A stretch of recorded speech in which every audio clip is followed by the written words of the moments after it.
ceria kalian ya. Baik, assalamualaikum warahmatullahi wabarakatuh. Waalaikumsalam warahmatullahi wabarakatuh. Selamat pagi semuanya. Pagi Bu. Sehat ya? Alhamdulillah. Oke, jadi sebelum mulai pelajaran kita berdoa dulu ya. Silakan Mas Firman memimpin doa ya. Oke, baik. Baik teman-teman, sebelum kami kegiatan ibadah pada pagi hari ini, mari kita kembali ke masing-masing. Berdoa dipersilakan.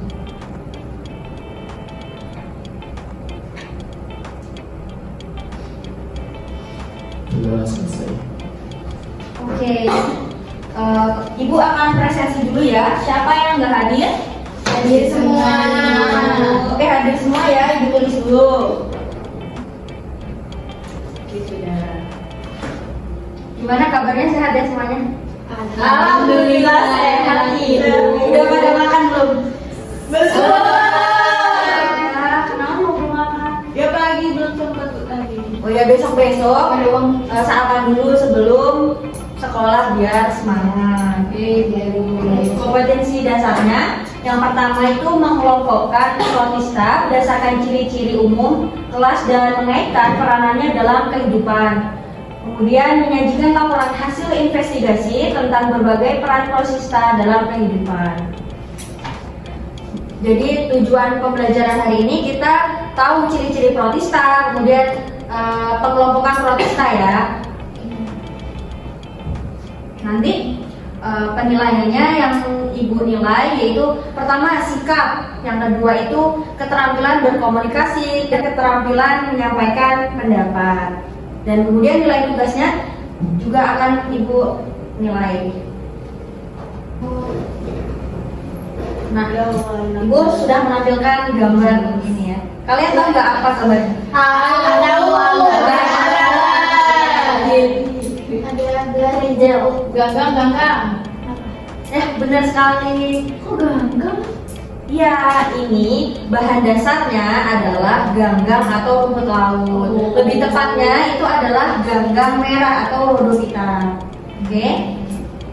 Jadi udah tahu nggak kita mau belajar apa, materi apa pada hari ini? Protista. Oke, benar sekali. Kita akan belajar tentang protista ya teman-teman. Iya. Kemudian protista itu adalah salah satu dari 5 kingdom, di mana terdiri dari satu sel ataupun banyak sel yang memiliki membran inti, di mana dia sudah bersifat eukariot. Kemudian sebagian besar protista hidup di air karena tidak memiliki perlindungan untuk menjaga tubuhnya dari hawa kering. Ciri-ciri umum protista yang pertama tadi apa? Bersifat eukariotik apa? Eukariotik itu sudah memiliki membran. Oke, benar sekali. Kemudian dia respirasinya secara aerobik, kemudian anaerob. Hidupnya bisa sendiri-sendiri, bisa berkelompok. Kemudian ukurannya ada yang mikro sampai ke makro. Bersifat autotrof atau heterotrof. Autotrof tahu apa? Tidak bisa buat makanan. Ya, autotrof bisa bikin makanan sendiri, sedangkan Autotrof tidak bisa. kembali heterotrof tidak bisa, autotrof bisa. Kemudian sebagian besar bersifat uniselular, ada juga yang multiselular. Reproduksinya bisa aseksual, bisa seksual. Kemudian ada yang hidup bebas, ada yang bersimbiosis, ada pula yang seperti parasit. Dan yang terakhir itu kebanyakan hidup di perairan, baik yang asin maupun tawar. Kemudian klasifikasi protista. Jadi protista ini tuh termasuk makhluk hidup juga, selain dari hewan, dari manusia, dia juga termasuk makhluk hidup. Jadi dia dikelompokkan menjadi 3. Yang pertama itu mirip hewan atau protozoa, yang kedua mirip tumbuhan atau alga, dan yang ketiga mirip jamur. Kalau yang mirip hewan atau protozoa ini dia memiliki alat gerak aktif. Yang kedua, yang mirip tumbuhan memiliki pigmen fotosintetik berupa klorofil ataupun yang lainnya. Kemudian yang jamur itu memiliki spora. Nah, kalian kan udah tahu ya klasifikasinya. Jadi ibu akan membagi jadi 3 kelompok. Silahkan kalian cari anggota-anggota dari protozoa, alga, kemudian ada protista yang mirip jamur. Jadi ibu ini nanti kamu cari yang mirip tumbuhan, kamu cari yang mirip jamur, dan yang di belakang cari yang mirip hewan. Oke, ibu kasih waktu 5 menit, silahkan mencari ya. Kemudian nanti disampaikan, silahkan berdiri, sebutkan namanya ya. Ibu.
Oke, karena waktunya sudah habis, sudah 5 menit. Mungkin ibu ingin kalian menyampaikan apa yang telah kalian diskusikan tadi. Mulai dari protozoa. Siapa kelompok protozoa? Silahkan menyampaikan hasil diskusinya. Yang mainnya di depan apa di sini, Bu? Di depan boleh? Silahkan. Ayo, Satu aku perwakilan, Bu. Dua apa?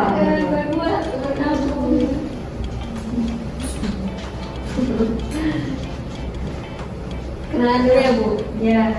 Jadi perkenalkan kami dari kelompok 3 akan menyampaikan hasil pencarian kami mengenai protozoa. Sebelumnya saya Diharyanti. Saya April Berliana. Kalau protozoa itu ada rhizopoda, ada flagellata, ada ciliata, sama terakhir sporozoa. Itu, Bu. Oke, benar sekali. Silakan duduk. Terima kasih, Bu. Nah, kita berikan aplaus ya. Kemudian kelompoknya tumbuhan, protista mirip tumbuhan, silakan maju menyampaikan hasil diskusinya ya. Perkenalkan, kami dari kelompok 1 akan mempresentasikan hasil pencarian kita tentang protista mirip tumbuhan. Yang kami ketemukan itu ada 6. Yang pertama itu ada Chorophyta, yang kedua ada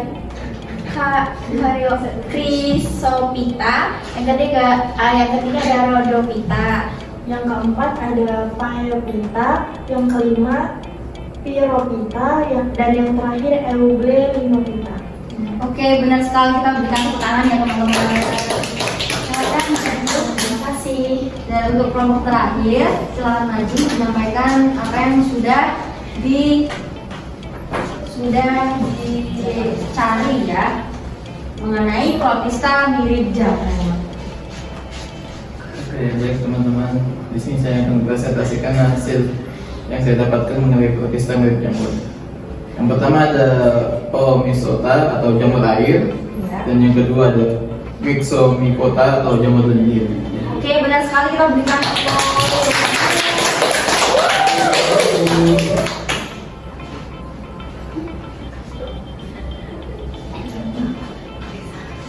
Oke, kalian semua sudah maju, jadi sudah tahu ya anggota dari protista mirip tumbuhan, protista mirip jamur, dan protista mirip hewan. Nah, ini adalah ciri-ciri. Ini tadi kan protozoa ada 4 ya. Yang pertama ada Rhizopoda, Flagellata, Ciliata, Sporozoa.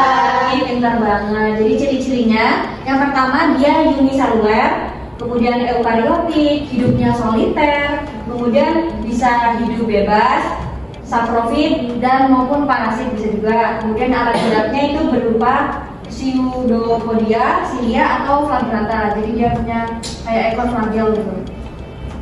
Kemudian yang mirip tumbuhan itu ada Chlorophyta, Rhizophyta, Rhodophyta, Phaeophyta, Phyllophyta, dan Euglenophita. Nah, yang bahan dasar pembuatan agar-agar tadi termasuk dalam ya agar. Lebih tepatnya yaitu alga merah atau Rhodophyta. Oke, benar sekali, bagus.